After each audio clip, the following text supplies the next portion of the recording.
Mataji, good morning, brothers and sisters. Let's bow down to Shri Mataji, raise our Mother Kundalini, and put Bandhan.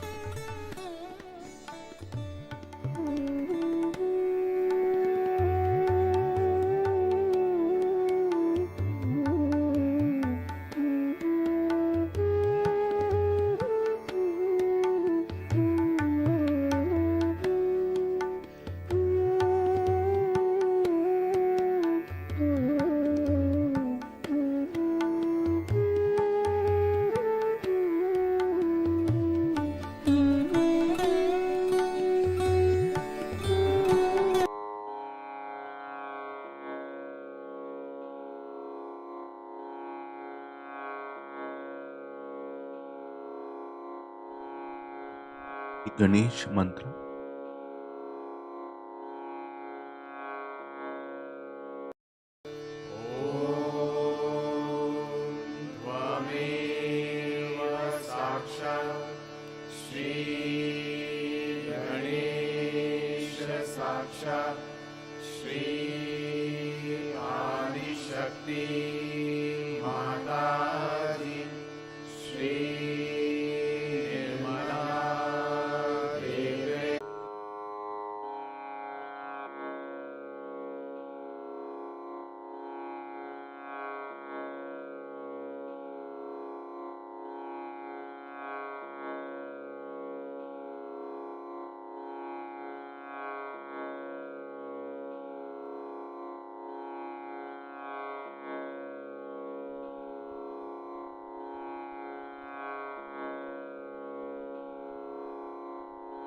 Let us bring our attention on our left heart.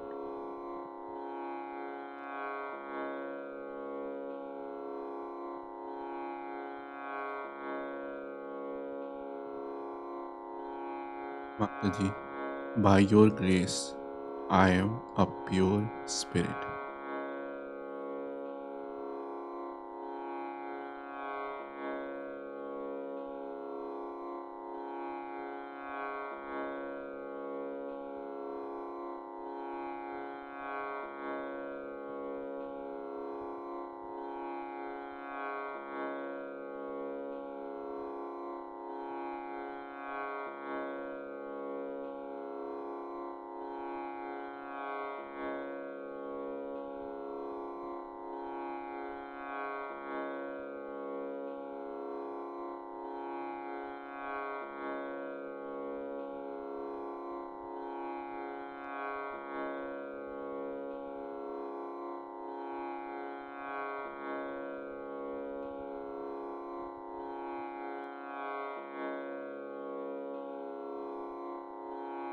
Bring our attention on Sahasrara.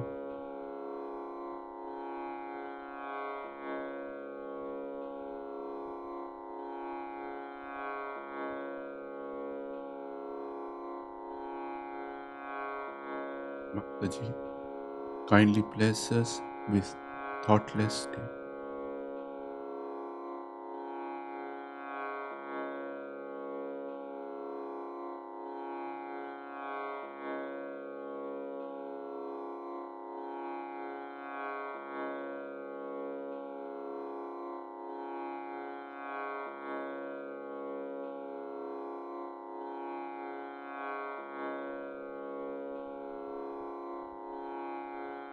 Let us listen to Shri Mataji's speech.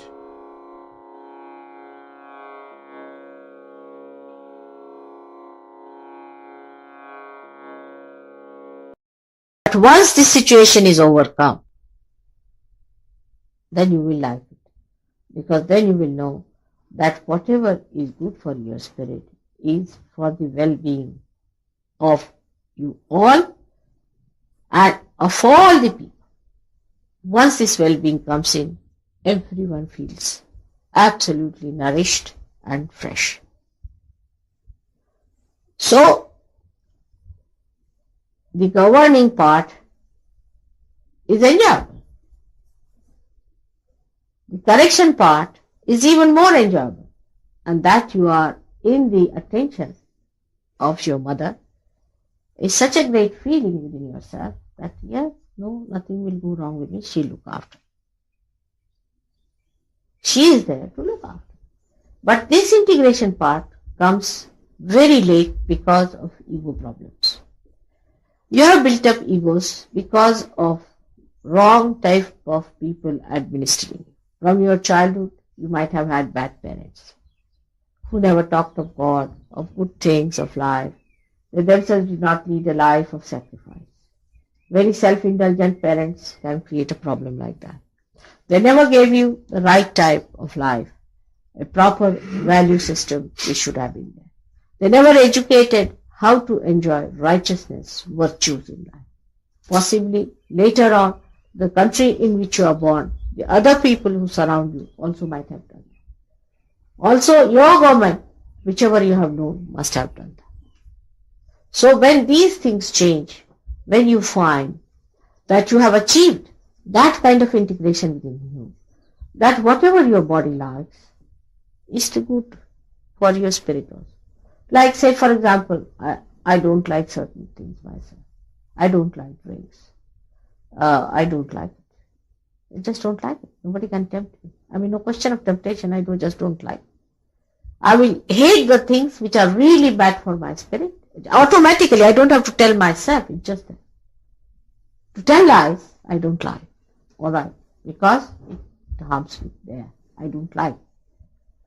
Whatever is good for your spirit will automatically work out as soon as this integration takes place. And this is the work of Sahaja Yoga today. That's why I said it is Kruta Yoga.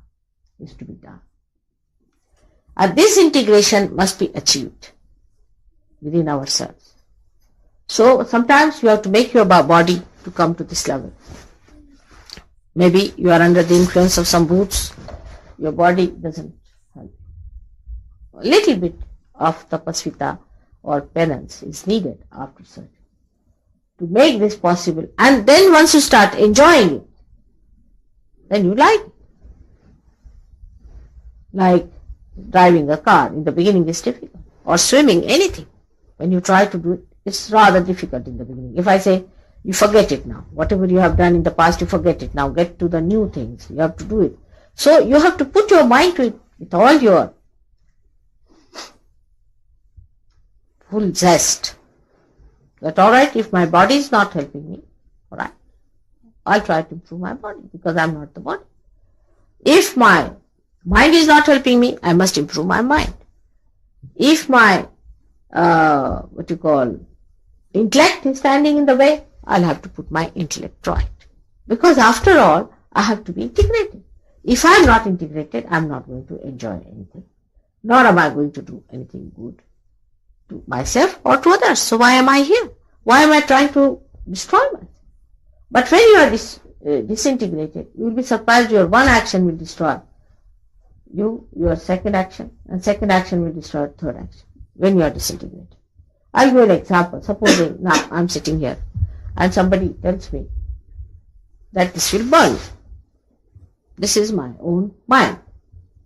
But the body wants to burn itself.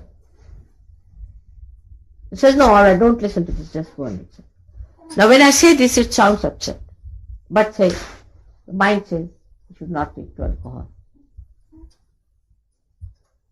But still you will go to the pub. Then you are disintegrated. Gradually, once you start listening to your body too much, your mind goes. It just goes.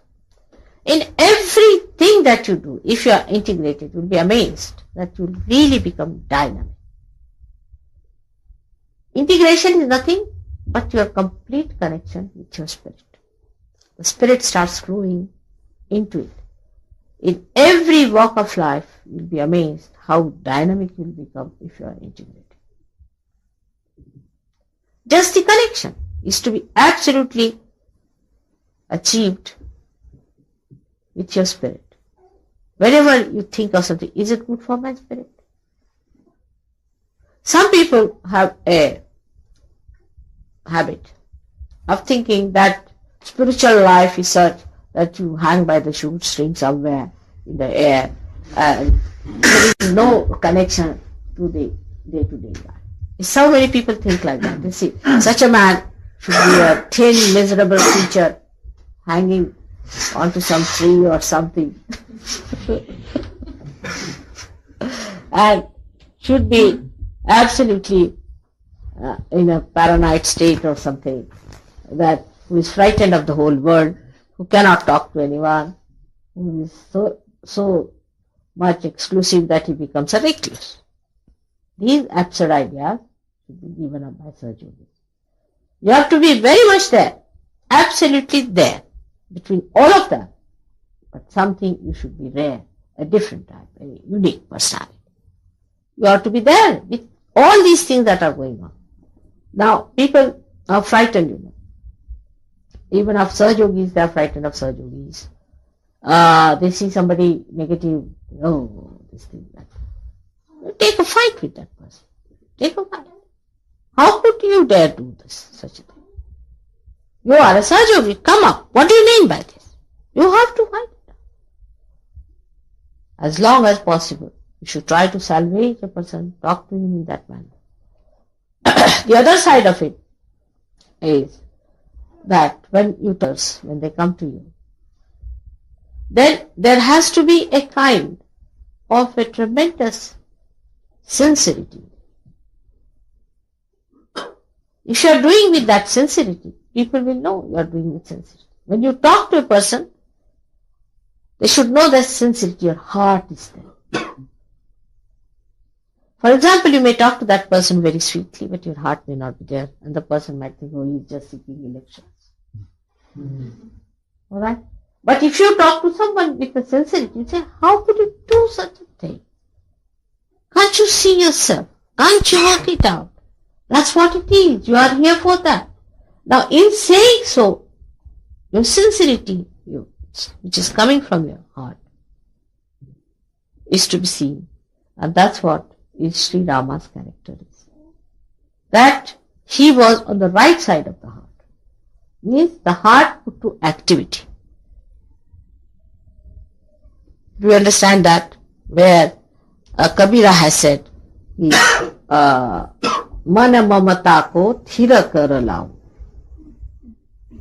I will make my compassion of my heart, mana, from my heart, to compassion, make it steady. Or pachahi tattva milau, and put them into 5 elements. See, in the same way, when you are in the left heart, that's your sincerity. It's your heartfelt thing.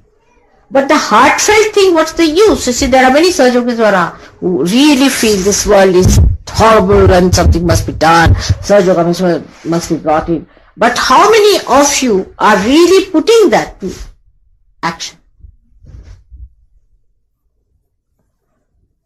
Absolutely into action. Without that, your Rama's Tattva cannot be improved. Rama's Tattva is only improved when you put all the things into action that exactly Sri Rama did. So in the ascent of man, when he came up to Rama's place, the advent of Rama was not in the center but on the right hand side. He moved aside. So much so that he forgot about his past. It's never mentioned that he is an incarnation. He never told his father, he never told his mother, he never told anybody that he was an incarnation. Of course, it was evident that he was. His brother knew about it. Now he had 2 brothers. Very interesting. I mean, he had other brothers also. But Bharat and another was Lakshmana. These were 2 brothers were with him. Now they show the 2 sides of a human being. One was Lakshmana, and he was that fiery type, you see. He couldn't bear anybody misbehaving towards Rama. He couldn't bear anybody talking in a very mundane type to Sri Rama. And he used to get so angry with all these people that he would just come out like a big thunderbolt on anybody who tried to say anything about Sri Rama. Even Parshurama, who was there, a contemporary incarnation of Sri Rama himself was Parshurama. It's a very interesting story about that. But he could not bear Parshurama in any way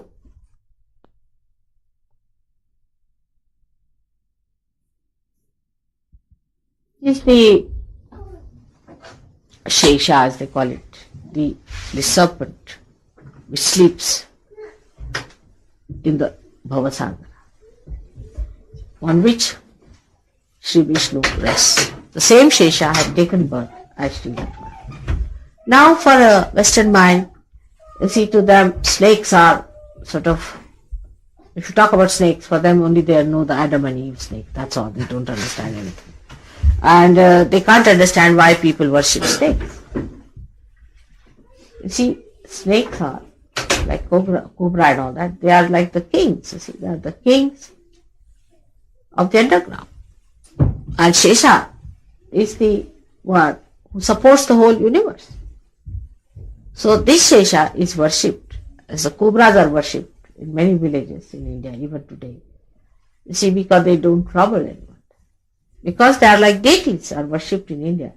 And they don't sometimes they do, but mostly they do not bite a good religious man. There's a story of Sainath, where a what do you call it, snake charmer was given a lot of money just to kill Sri Sainath. And he, because Sainath used to in the night suddenly go up to his own swing he had made about 30 feet above the ground. God knows. Nobody knew how he used to go there, but they would find him sleeping up there. So the snake was taken by this snake charmer, and he put the snake onto Sainath. And the snake went there, and Sainath talked to him.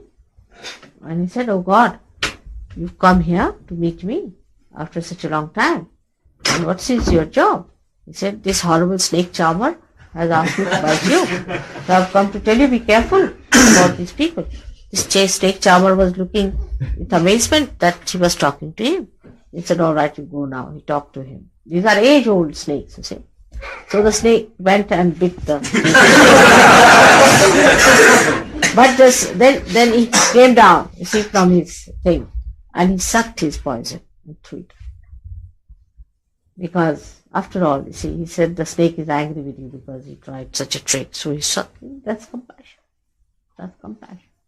And he sucked his venom out, and the fellow was completely changed. And he said, "Now I'm going to announce it to all the people what these Brahmins tried to kill, that they wanted to kill Sri Sainath. And for why? Why were they so frightened of this man? He used to live outside the village, and they were so frightened of him because they were doing all wrong things in the name of God. So they were all frightened that they'll be exposed. So this is what it is, that he sleeps on the Shesha. And Shesha is the one who is sometimes expressed in Sahajogis, I've seen, as anger, when you try to be non-protocolish, or when you try to be funny, or you don't behave yourself. That's the Shesha in that. That is also sometimes needed. You have to be a Shesha sometimes, because otherwise people will start misbehaving, and by that they will be harmed. Not that I will be harmed, but they will be harmed. So that kind of temperament is also needed. But the other one is very interesting, is that of Bharata, the brother. He showed how Sri Rama bestowed the kingdom to him because of his mother's agitation. And he didn't know what to do. So because he went back to Rama and he said that, "You take back your kingdom, I don't want anything. You are the one who should govern. Why should I have it?" So Rama said, "All right, you just be there in charge of the kingdom. I have to obey my father. I have to obey my mother because I have given them a promise." So Sri Rama's another great quality was, once given a promise, is to be kept. This is another quality we have to have, that if you have promised anything, you have to keep it. If you have said, "I will do this," you must do it. You should not find out excuses to avoid it. It's absolutely an anti-God activity to avoid doing things that you have promised. Your deities will never be happy. You must see that whatever you have promised, you must do. Now, when Bharata was sent back by him, he said, all right, give me your sandals, which I'll take there and I'll use them as if that's a symbol of you being there. And he put those sandals on the throne and he ruled that kingdom and looked after Bharata. Though he was, when he was going to see Rama, then Lakshmana saw him coming and he said, look at this, he's coming here to invade you now. He has thrown you out of the kingdom and now he's coming to invade you. So this is also I've seen among Sahaja Yogis is that the Sahaja Yogis who are like Shesha cannot see also the goodness of other Sahaja Yogis who are very good people, extremely sacrificing, nice people, but their intentions are not understood or misunderstood, which is a very sad thing. You must see the intentions of another type of people also, who may not be so hot-tempered, may not be so much angry, but their intentions are very good. They have come actually to ask for the sandals of Sri Ram. So among these two type of people I have seen, there is always a bit misunderstanding going on. So both the types of people should try to understand that we both are needed for Sahaja Yoga. I cannot only do with one type of people. We have to have both type of people who look after both the styles of the thing. But when you are dealing with others, one should go as one. For example, if a person is, say, coming to Caxton Hall and he says something, then you should weigh it whether he's a new one or an old one. If he's a new one, then you must show all gentleness, kindness, all kinds of exterior things which will please him. The reason is he's not a realized soul. He doesn't see your subtle thing. What he sees is what you are outside. How you are dressed, how you talk to them, how you behave towards them. All these things they see first. They don't see what you have got inside. They can't see your heart. They can't feel your vibrations. So you have to be very kind to them. You have to be very sweet to them. I received a letter from someone saying that the Sahaja Yogis have been very, very rude to me and have been angry. Like the other day, somebody came who was sitting at the back. They are trying to salvage the, the people who are lost by the cults or whatever it is. They were sitting at the back and when I said, come forward, and he didn't come, so you said, you get out. You should not say, let me say. That time you should be quiet. Nobody should say, get out, if you are not going. Because, you see, the thing is, if you say, we don't care for people who are not humble, then they are going to be lost in any case. Let us give them a fair chance.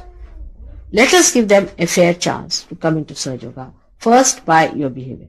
Now, some people have a habit of sort of talking to them a bit too much. They should not talk. That's one thing I feel, that while giving vibrations and all that, at the most you should ask, are you feeling any cool breeze? With one thing I feel, that while giving vibrations and all that, at the most you should ask, are you feeling any cool breeze? With very humble way. And this is another quality of Sri Rama, is a sankoch. There's no word in English language, because you have formality, which is a very insipid word to describe sankoch. Because there is no integration between your heart and formality. But if you can think of a formality of the heart, then what do you call that? What will you call in English language? The formality of the heart. Sincerity. Huh? Sincerity. No, sincerity is different. It's an action. Sincerity is an abstract thing. But formality from the heart. You see, how to say such a thing? Honestly, Mother. Honestly. Huh? Honestly, Mother. What is it? Honestly. What is it? Honestly. No, not honesty. These are all abstract words.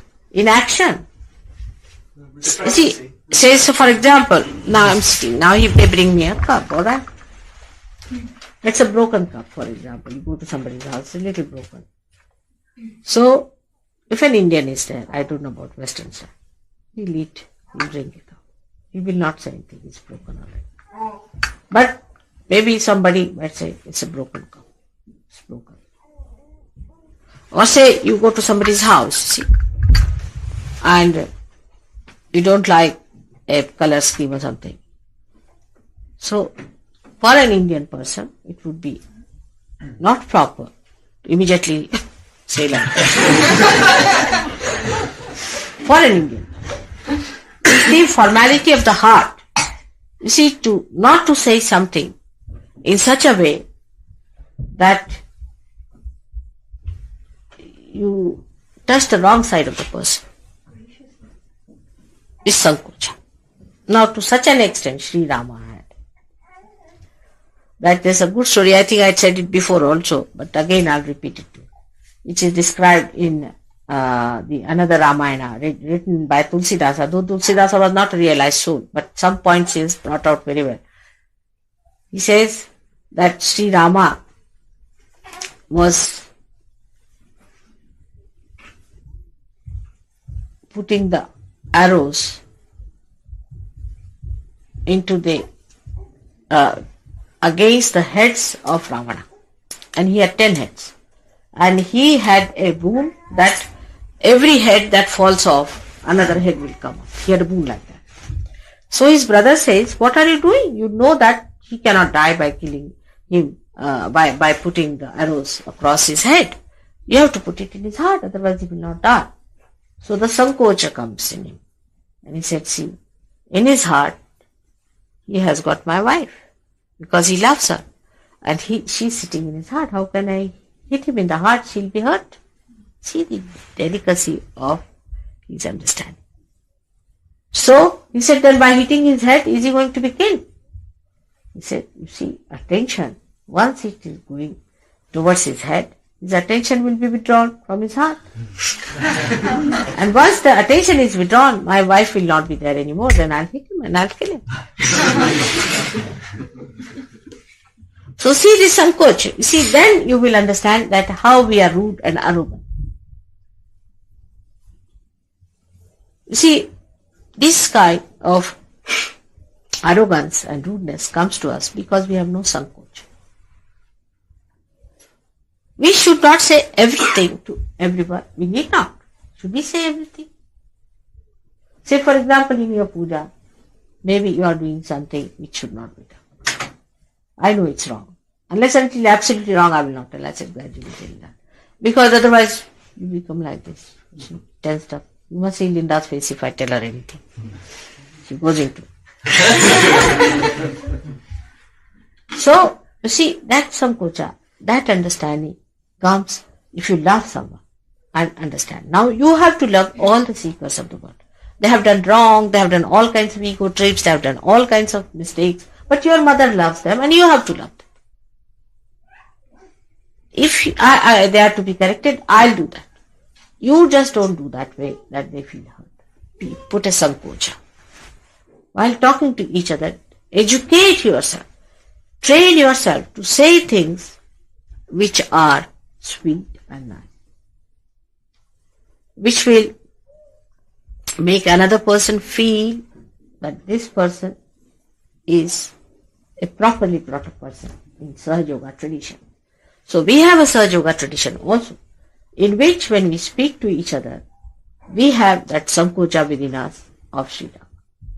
And if you do not have that Sankocha, you get the right heart.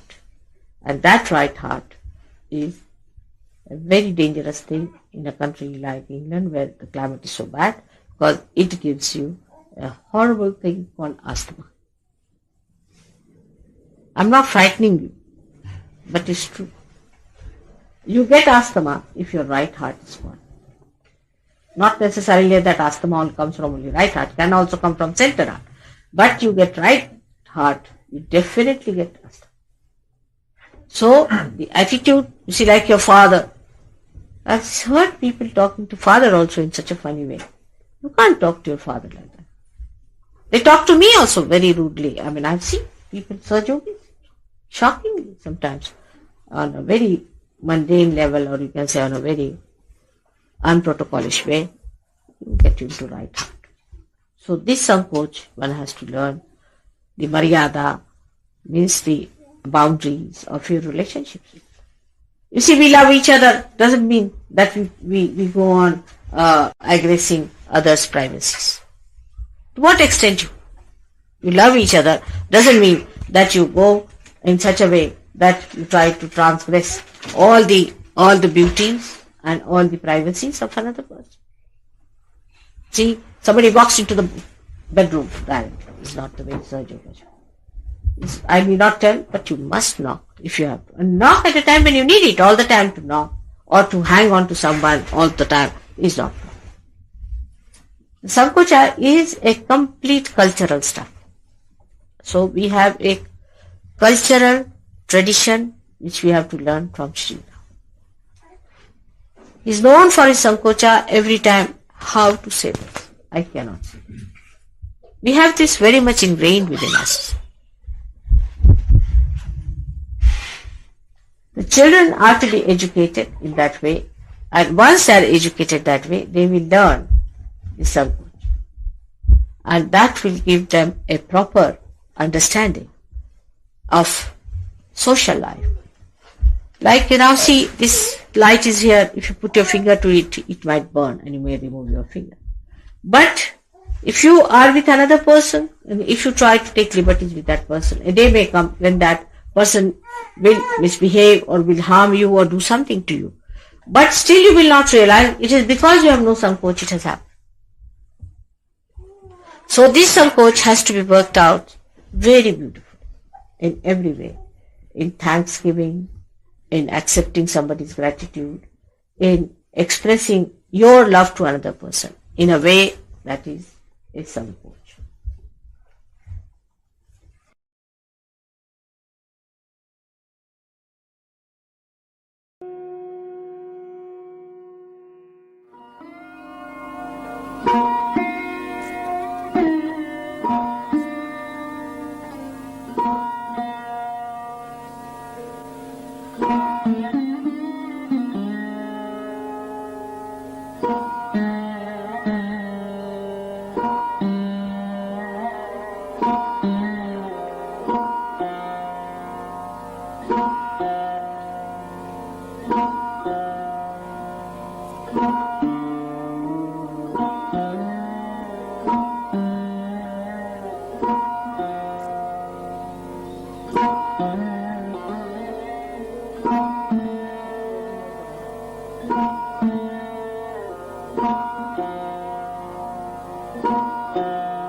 त्वमेव साक्षात् Shri Mahalakshmi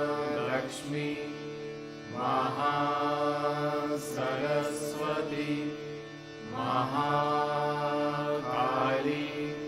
त्रिगुणात्मिका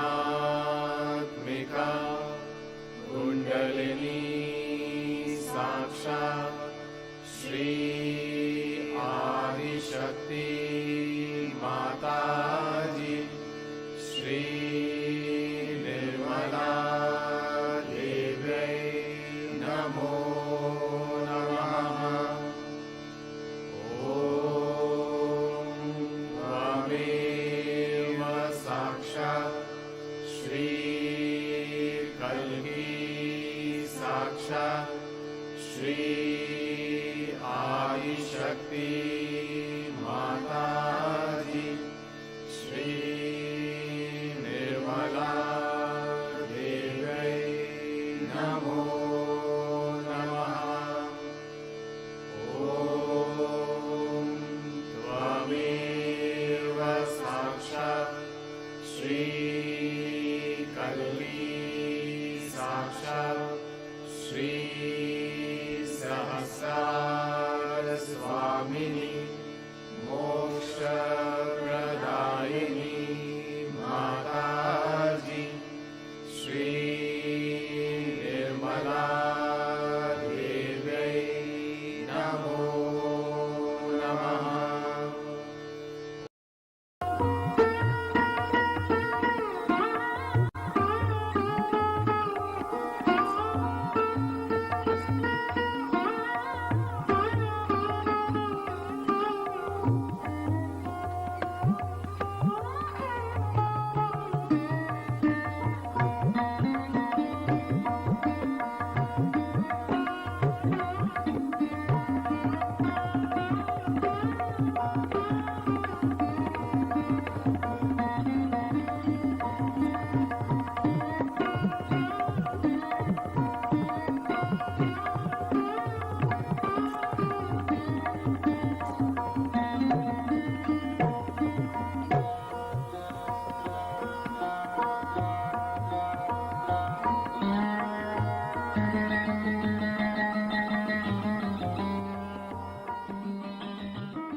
Wish Mataji, this collective meditation. Thank you for all your blessings. Jai Shri Mataji. Let's bow down to Shri Mataji and take bandhan.